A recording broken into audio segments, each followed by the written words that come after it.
நல்லவரும் வல்லவரும் வாலிப பிராயத்தில் தெரிந்து கொண்டவருமாகிய இயேசு கிறிஸ்துவின் ஈடு இணையற்ற நாமத்தில் உங்களுக்கு எனது அன்பின் நல்வாழ்த்துக்கள்.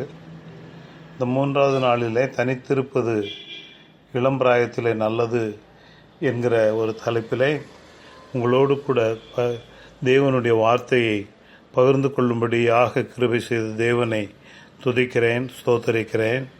இந்த அருமையான நல்ல நாளிலே அருமையான தேவனுடைய பிள்ளைகளே, வாலிப பிள்ளைகளே, இந்த உலகத்திலே உலகம் சீர்கெட்டு போவது வாலிப பிள்ளைகளினால்தான்.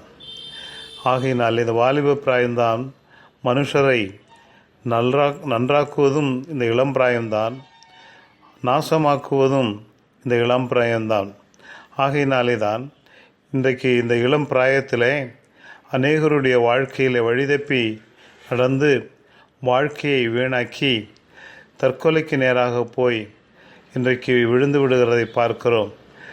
அநேக வாலிப பிள்ளைகளுடைய வாழ்க்கையிலே நான் பிடித்த முயலுக்கு 3 கால் என்று சொல்லி பிடித்திருப்பார்கள். எனக்கு மனதுக்கு பிடித்த அவனைத்தான் நான் திருமணம் செய்வேன், நான் மனதுக்கு பிடித்த அவளைத்தான் திருமணம் செய்வேன் என்று சொல்லி பலர் இன்றைக்கு பிடிவாதம் பிடிப்பதுண்டு. இளம் பிராயத்திலே இப்படியாக வாலிபத்தின் மோகங்களிலே, வாலிபத்தின் இச்சைகளிலே, வாலிபத்தின் பாவங்களிலே பாவம் செய்யக்கூடிய இளம் கூட்டங்களோடு கூட சேர்ந்து வாழ்க்கையை நாசமாக்கி கொண்டிருக்கிறதை நாம் பார்க்கிறோம். இதற்கெல்லாம் காரணம் என்னவென்று சொன்னால், பிசாசின் கிரியைகளுக்கு இந்த இளம் பிராயத்திலே அருமையானவர்களே இடம் கொடுப்பதுதான்.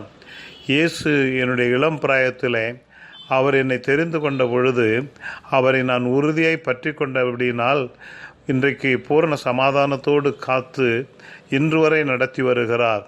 ஆகையினாலே இந்த இளம் பிராயத்திலே நாம் பிடிக்க வேண்டியது இயேசுவை. அந்த இயேசுவை நாம் பிடித்து கொள்வோமானால் நாம் எப்பொழுதும் சந்தோஷமாயிருக்கலாம். ஆகையினாலே தான் வேதத்திலே பார்க்கிற பொழுது இளம் பிராயத்திலே இளைஞன் தனித்திருக்க வேண்டும் என்று சொல்லி மிகவும் அருமையான காரியங்களை பார்க்கிறோம். தனித்திருந்து இளம் பிராயத்திலே நுகத்தை சுமப்பது நல்லது என்று புலம்பல் 3:27-28 நாம் பார்க்கிறோம். தனித்திருந்து என்று சொன்னால் அருமையானவர்களை உலகத்தோடு அல்ல, மாம்சத்தோடு அல்ல, பிசாசோடு அல்ல, தனித்திருந்து இயேசுவோடு. யோசேப்பு தனித்திருந்து தேவனோடு உறவாடினான். சாத்ராக், மேஷாக், ஆபேத்நேகோ தனித்திருந்து இயேசுவோடு அவன் தேவனோடு சஞ்சரித்தான். ஆனபடினால் தானியேல் தன்னுடைய வாழ்க்கையிலே இளம் பிராயத்திலே அவன் தேவனோடு எப்பொழுதும் செபிக்கிறவனாயிருந்தான். தாவீது இளம் பிராயத்திலே அவன் தன்னுடைய வாழ்க்கையிலே தேவனை அண்டிக் கொண்டபடியினாலே அவன் ஆசீர்வதிக்கப்பட்டான். ஆகையினாலே தான் இன்றைக்கு இந்த இளம் பிராயத்திலே நாம் தனித்திருப்பது நல்லது தான். ஆனால் தேவனோடு தனித்திருந்து செபித்து தேவனுடைய வார்த்தையை தியானித்து அதன்படி நடக்க கற்றுக்கொள்வது நமக்கு நலமான காரியமாயிருக்கிறது. ஆகையினாலே தான் அப்படிப்பட்டவர்கள் எப்படி இருப்பார்கள் என்று சொன்னால், இளம் பிராயத்திலே ஓங்கி வளருகிற விருட்சம் போல் இருப்பார்கள் என்று சொல்லி சங்கீதம் 144:12 நாம் பார்க்கிறோம். ஆகையினாலே தான் அருமையான தேவனுடைய பிள்ளைகளே, இளம் பிராயத்திலே நாம் வளரக்கூடியவர்கள், வாழக்கூடியவர்கள். ஆகையினாலே வாழ்வு எப்படி இருக்க வேண்டும் என்று சொன்னால் சந்தோஷமாக இருக்க வேண்டும் என்றுதான் வேதம் சொல்லுகிறது. இளம் பிராயத்திலே சந்தோஷப்படு என்று பிரசங்கியின் புஸ்தகம் 11வது அதிகாரம் 9வது வசனத்திலே நாம் பார்க்கிறோம்.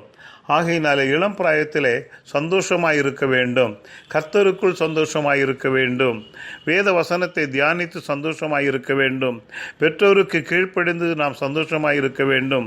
நாம் படிக்கக்கூடிய படிப்பிலே அருமையானவர்களே ஒழுங்கும் கிரமமாய் படித்து முன்னேறுவதிலே நாம் நிச்சயமாகவே சந்தோஷமாயிருக்க வேண்டும். இப்படிப்பட்ட காரியங்கள், எத்தனையோ நல்ல காரியங்கள் நம்முடைய வாழ்க்கையில் இருக்கிறது. ஆகையினாலே தான் வேத வசனத்தை நாம் கண்ணோக்குகிற பொழுது பிரசங்கியின் புஸ்தகத்திலே 1வது அதிகாரம் 10வது வசனத்திலே பார்க்கும் பொழுது வேதம் மிக அருமையாய் சொல்லுகிற ஒரு வார்த்தை என்னவென்று சொன்னால், இளம் வயதும் வாலிபமும் மாயை என்று நாம் பார்க்கிறோம். இந்த இளம் வயது மாயைக்கு ஒப்பானது. காலையில் தோன்றி மாலையிலே மறையக்கூடிய மேகத்துக்கு ஒப்பாயிருக்கிறது. காலையிலே தோன்றி மறையக்கூடிய பனிக்கு ஒப்பாயிருக்கிறது. ஆகையினாலே தான் இந்த இளம் பிராயம் என்பது அருமையானவர்களை ஒரு மாயை போன்ற ஒரு வாழ்க்கை.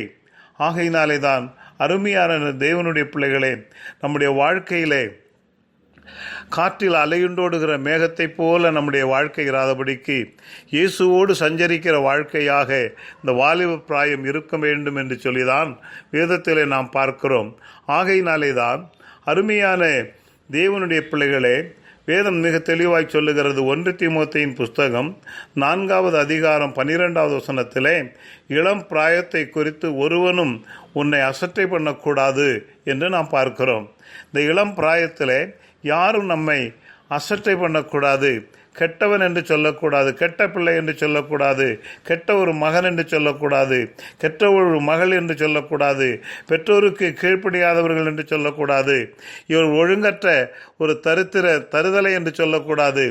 ஆகையினாலே தான் அருமையானவர்களே, ஊர் சுற்றுகிறவன் என்று சொல்லக்கூடாது.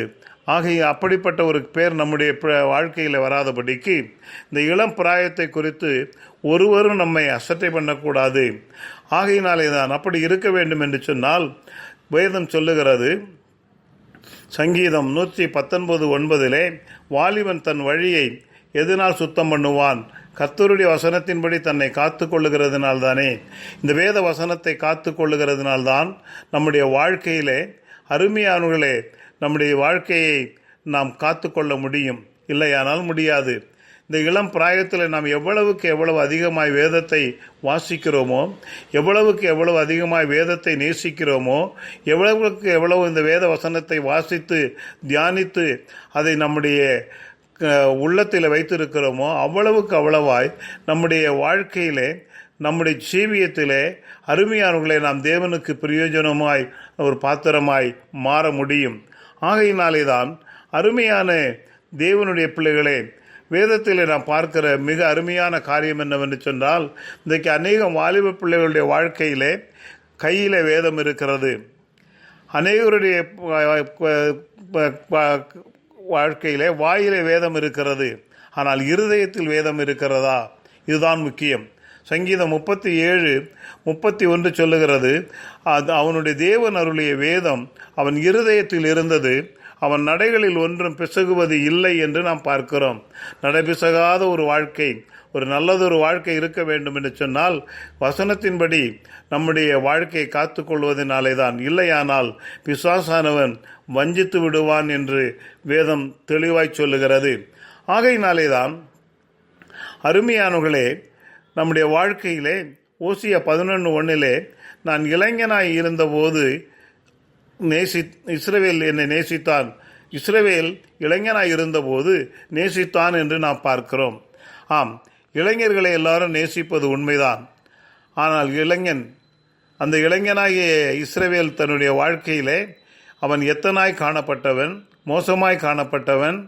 அப்படிப்பட்ட அவனுடைய வாழ்க்கையிலே அவன் மனம் மாறி, மனம் திருந்தி, தன்னுடைய ஏமாற்று, மோசடி, வஞ்சகம், நயவஞ்சகம் எல்லாவற்றையும் விட்டு அவன் அறிக்கை பண்ணி விட்டு அவன் தேவனண்டை திரும்புகிறான். திரும்பும் பொழுதுதான் அவனுடைய வாழ்க்கையிலே ஒரு பெரிய மாற்றம் உண்டாகிறது.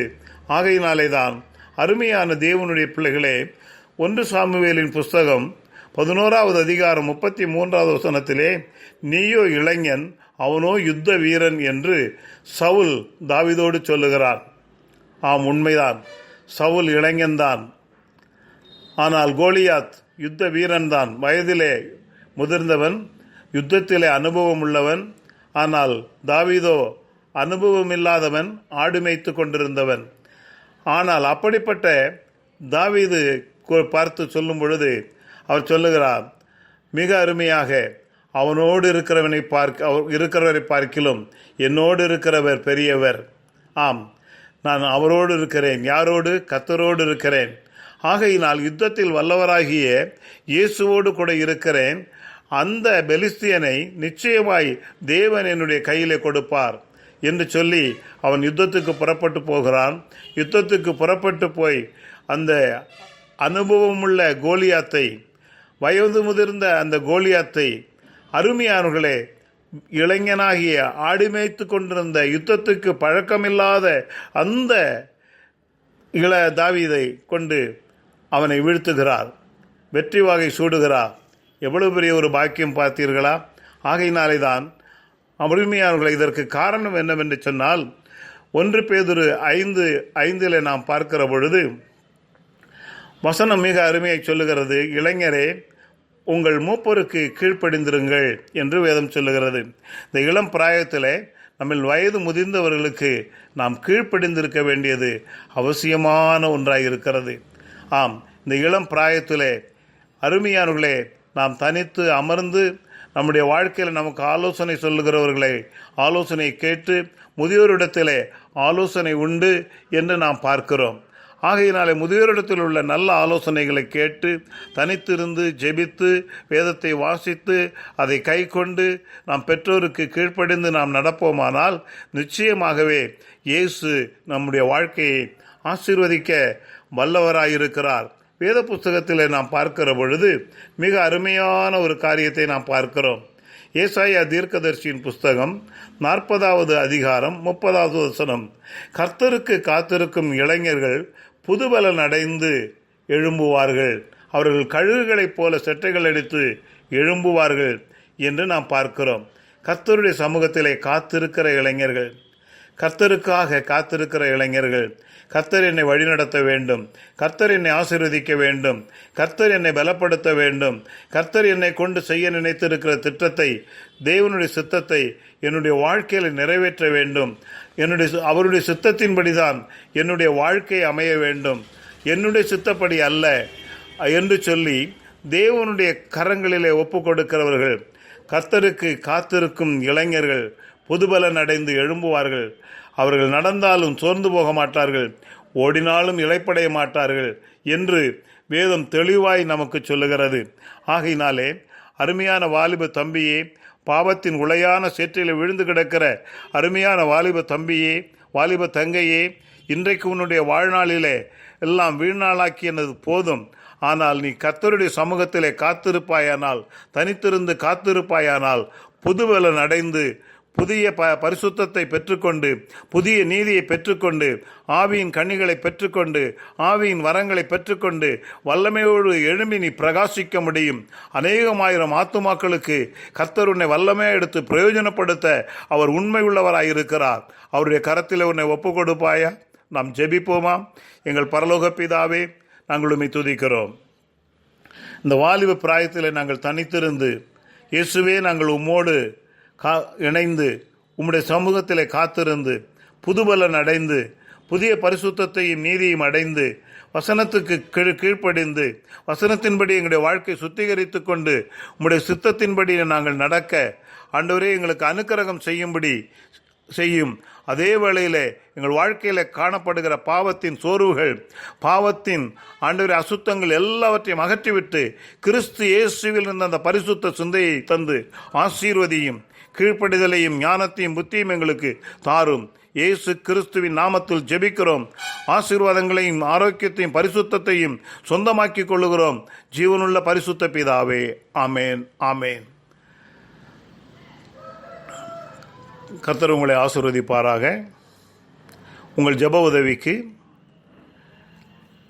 எங்களோடு தொடர்பு கொள்ள brother S Jebastin, Jesus voice ministry, 376 Bharathiyar road, Karaikal 609 602, Pondicherry state. Mobile number 944875 298. God bless you. கர்த்தர் உங்களை ஆசீர்வதிப்பாராக. ஆமேன்.